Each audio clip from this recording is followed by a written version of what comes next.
तेही दिन भयऊ बिटप तर बासु, लखन सखा सब कीन्ह सुपासु, प्रात प्रात कृत करी रघुराई, तीरथ राजू दीख प्रभु जाई। उस दिन वृक्ष के नीचे निवास किया। लक्ष्मण जी और निषाद राज गुह ने विश्राम की सब व्यवस्था कर दी।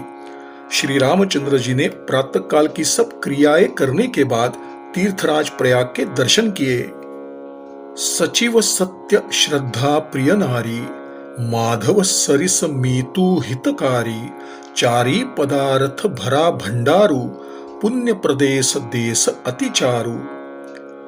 प्रयागराज का मंत्री सत्य है, श्रद्धा स्त्री है और माधव जी जैसे हितैषी मित्र है। धर्म, अर्थ, काम और मोक्ष, इन चार पदार्थों से उसका भंडार भरा है तथा वह पुण्यमय प्रांत ही उस राजा का सुंदर देश है।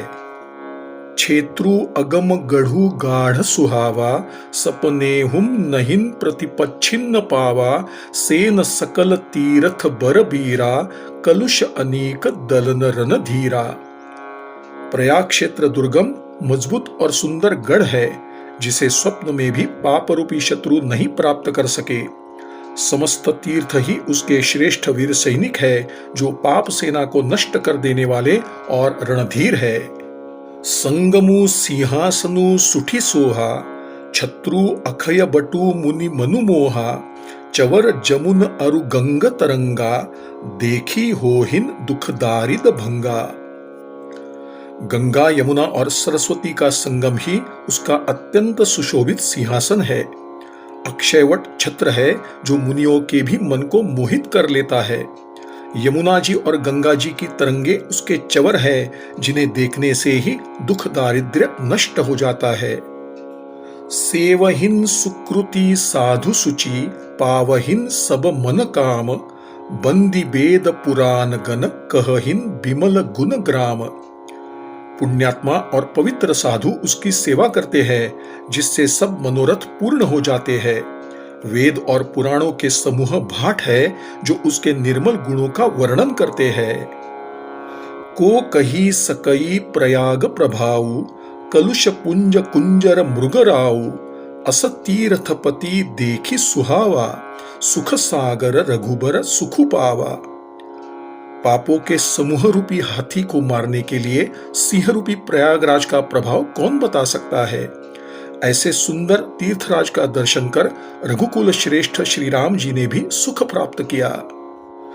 कही सिय लखन ही सख ही सुनाई, श्री मुख तीर्थ राज बड़ाई, करी प्रणामु देखत बन बागा, कहत महात्म अति अनुरागा। एहि विधि आई बिलोकी बेनी, सुमिरत सकल सुमंगल देनी, मुदित नहाई कीन्ही शिव सेवा, पूजी जथा विधि तीर्थ देवा। उन्होंने अपने श्रीमुख से सीता जी, लक्ष्मण जी और मित्र निषाद राज गुह को तीर्थराज की महिमा सुनाई तथा प्रणाम करके वन तथा बगीचों को देखते हुए और बड़े प्रेम से महात्म्य बताए। श्री रामचंद्र जी ने त्रिवेणी का दर्शन किया, जो स्मरण मात्र से ही सब सुख देने वाली है। फिर त्रिवेणी में स्नान करके शिव जी की पूजा की और विधि पूर्वक तीर्थ देवताओं का पूजन किया। श्री राम श्री राम श्री राम श्री राम श्री राम श्री राम श्री राम श्री राम श्री राम। श्री सद्गुरु चरणार्पणमस्तु।